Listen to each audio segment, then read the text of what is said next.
If you've been running Google Ads for a while, you know that things can get pretty complex pretty quickly. And in this video, I want to show you 5 strategies or 5 methods, 5 things that we use all the time to save our clients a lot of money every single month. And if you follow those closely, depending on how large your own account is, you might save thousands, if not potentially tens of thousands of dollars per month. So stick with me while I discuss these things so that you can implement them in your account, in your business today. All right, first let's make myself a little bit smaller here. And what you can see here is our cartlift agency dashboard, right, with the revenue of the past 7 days and the spend, etc. It's a little bit more than that, first of all, because it's in euro, and second of all, we always have a lot of late converters here as well. But that's roughly where we are. You know, lots of clients, lots of accounts that we handle. And the first thing that I want to show to you that is especially useful if you have a lot of campaigns or if you handle multiple accounts is account rules. Now, that's a fairly simple thing, so stick with me. The next ones will get a bit more sort of complex in setup, but I wanted to get this out of the way real quick, okay? And what I mean with account rules is the following. So in Google Ads, you have the option here under Tools, Rules, and I use the new Google Ads layout. So if you use the old one, it will be somewhere here at the top, right?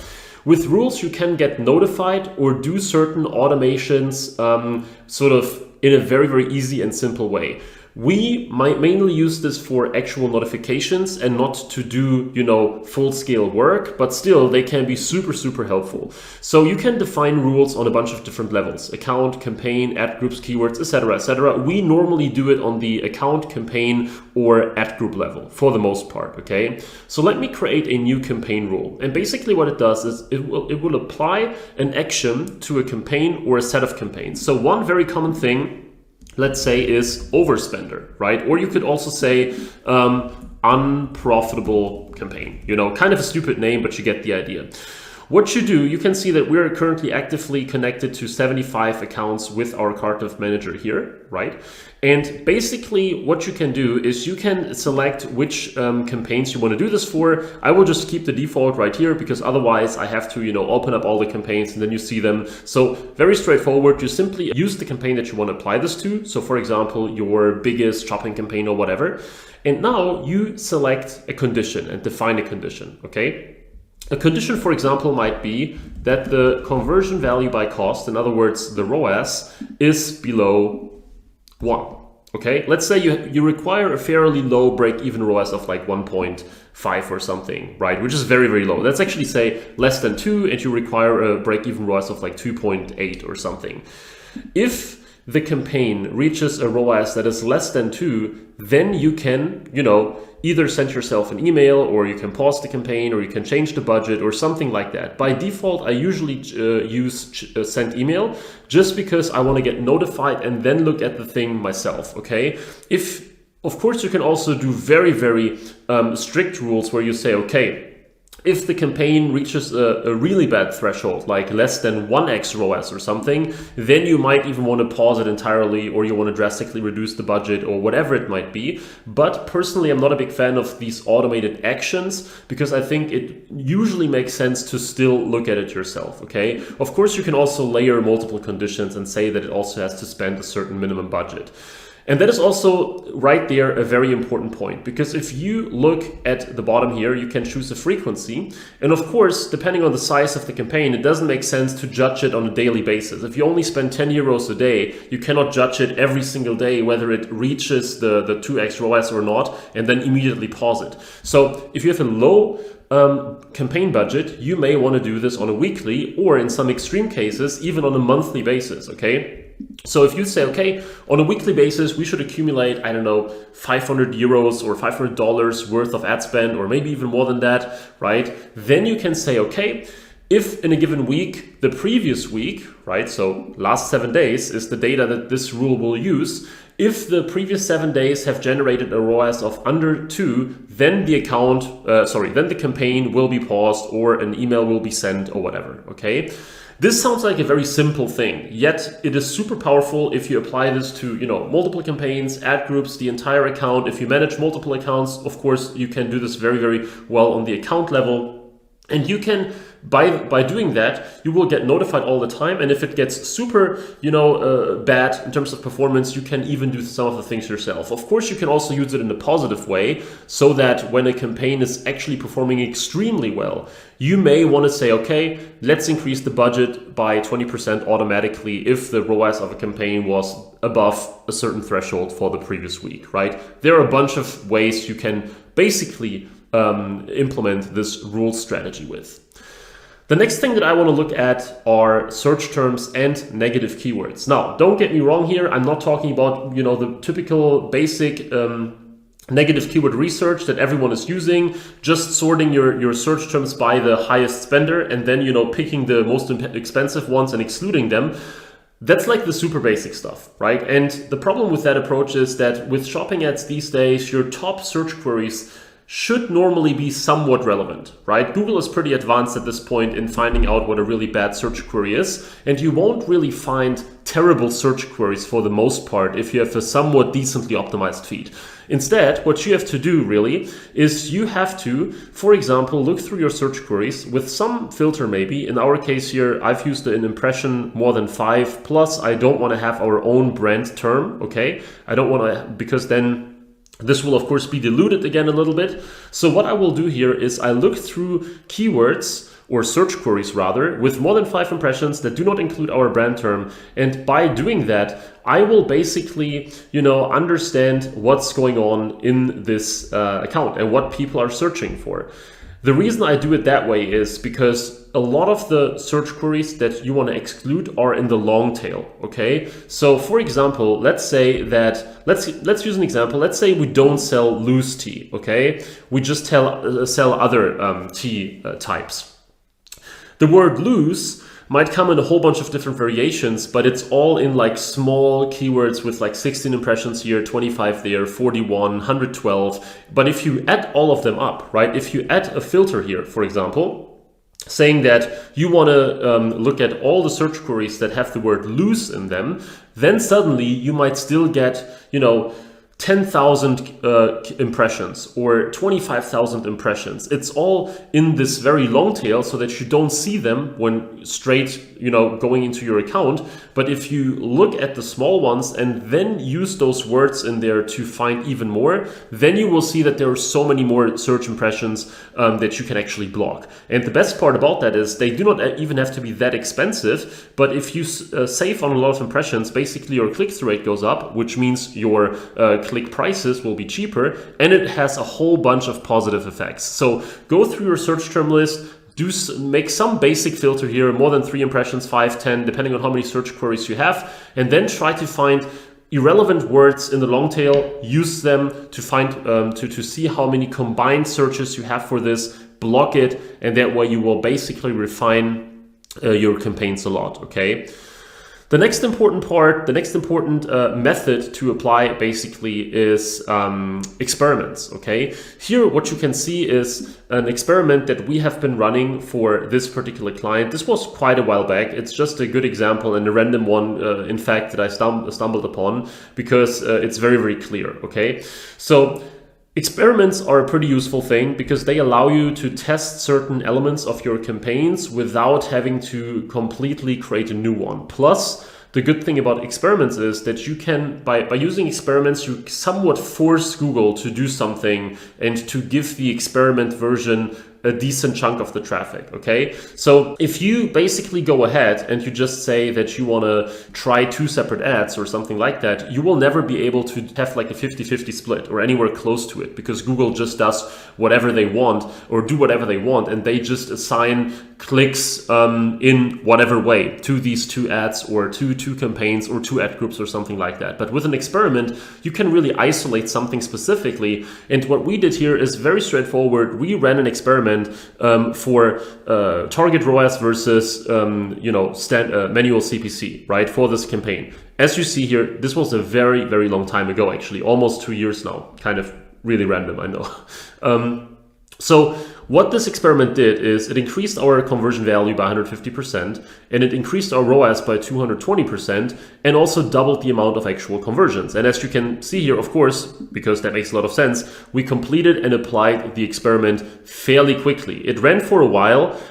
Initially, it was getting very little traffic, then eventually it really picked up, and we then applied it when there was clearly a statistically significant winner. Okay, so experiments can really help you in finding out, should you use performance max over shopping? Should you use match type A, broad match over phrase match? Should you use ad A over ad B? Yes, even with ads, it does make sense to use them. I will talk about ads in a second, where we use them in a non-experiment setup, but still experiments, if you want to really find out if something works better in a truly statistically significant way, then run experiments and come to a conclusion, then continue with the winner, and then you can run further experiments beyond that. Speaking of experimenting with things, let's look at ads as well. So here we have a prime example of ad testing. Okay, so by the way, I'm here on my relatively small screen, so it may be a little bit tedious for you to look at some of the statistics, but they're also not that super important. Okay, this is another client of ours, a pretty large one actually, and what you can see here is the performance of multiple ads. Okay, out of which only one is active right now because it was a clear winner. So what we did here is we ran an experiment with different, types of ad copy. And one very important thing here is when you test your ad copy, you want to make sure that you use ad copy that is as distinct as possible. So don't just replace one headline and make a new ad for it, or just, rearrange some words and make a new ad for it. When of course, I blurred it out here now, but you can be sure that those two ads are almost completely different. They are almost every single element of every single headline and description is completely different, right? We completely wrote them from scratch, almost as if we were not looking at the old one and just concentrating on the new one. And the results speak for themselves in the sense that this ad here, has almost twice the CTR. It has more than twice the ROAS. It has more than twice or almost exactly twice the conversion rate. It is just much, much better in any metric.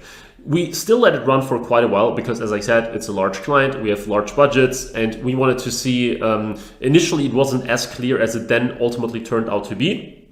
But once I really saw, okay, this is going in a certain direction, I actually completely paused the other one. And as you can see, the other one performs, like the top one performs much, much better. This client requires a total ROAS that is much lower, or an average sort of ROAS, where this top level ad here is actually performing well. Whereas the bottom one, of course, 1.4, not really something that you can work with, right? Plus, as always, we have late converters. So the final ROAS is probably like 3.1 or something in that case, because it's a high ticket product, maybe 3.2.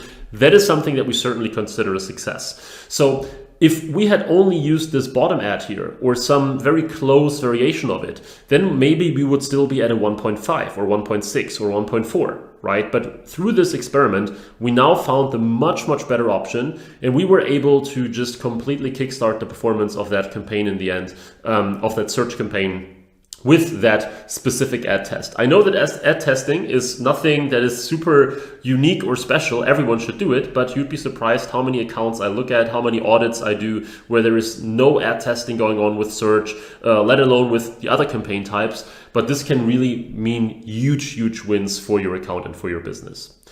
And now, last but not least, I want to talk about a topic that I, of course, always talk about as well, and that is feed optimization, specifically your image and title. Now, just because of this other tea example that I've just shown you, I searched for the term green tea, right? And if you want to save money in your Google Ads account as much as possible, and you rely a lot on Google Shopping, then these two things, image and title, are super important.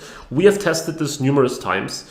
And when we were able to, for example, kickstart our CTR because of a better image, let's say the CPC dropped by 40% or 30%, or by using a much better title with a keyword-rich title of keywords that people actually use, we have been, for example, able to get 30% more impressions or something along those lines. And what you have to keep in mind is that the more impressions you get, the cheaper your clicks will be, because now Google, of course, has a wider pool of impressions, okay? So what this means is if you, let's say, get 100,000 impressions per week, your CPC might be $1. And if you get 200,000 impressions per week, your CPC might be, all other things being equal, only 80 cents or 70 cents or something, just because with so many impressions, it's easier to get the cheap ones and only the cheap ones, right? Of course, there are some limitations to that. And of course, you cannot just, normally when you scale, things get more expensive rather than less expensive. But the point is, if you can get, increase your CTR and increase the pool of impressions you get without increasing your bid, that is very important, right? If you increase your manual CPC bid or reduce your target ROAS goal, then you can always get more impressions. But the point is, same bid, everything the same, but just by changing the title, you get more impressions now because more people find your ads. And the best thing that you should always think about here is, again, how can you make an image or a title that is as different as possible? So if you use, for example, this image here of loose tea, right, and you now just shoot it from a slightly different angle, you shouldn't expect like a 3x click-through rate or anything like that. You should probably say, okay, what if I actually make an image of, or use an image of the package, right? Or of a box or whatever, or the tea next to a cup or something along those lines. The point is, try something completely different. Same as with this one, if they want to do a new image, they probably shouldn't take a photo of the package just 30 degrees to the left or something. They should probably do something like that, or like that, with some more context with actually the cup and some of the tea, sort of next to it, stuff like that. If you do this on a regular basis, not necessarily for all your products, but for a bunch of them, then you will see that you will get better performance. I also have a very long video about just that, feed optimization, that I just made like probably 2 months ago or something like that, with the CEO of Data Feed Watch, the largest feed management software that you can find here on this channel. So if you want to learn more about that, feel free to watch this video as well. If you want to optimize your account and scale it and make it run better and more efficient and save money, but you don't want to apply all these things, plus of course there are many more. We have a 65-step, cutting the waste checklist. Then I recommend that you check the link in the description, where you can basically get in touch with us. We can discuss what we can do for your e-commerce brand, give you a full-scale roadmap, a step-by-step strategy that you can already apply, and then you can decide whether you want to do it with us or all by yourself. But if you enjoyed this video, please leave a like, please subscribe. This would be absolutely amazing. And if you don't want to miss out on further Google Ads, e-commerce, performance marketing videos, then you should make sure that you also tick the bell here at the bottom, and let me know in the comments how much you're spending on Google Ads right now, because this will highly influence which of these strategies are actually applicable to you and how much they can actually, make your account better, basically. So thanks a lot for watching. I look forward to see you in the next video again, and bye-bye.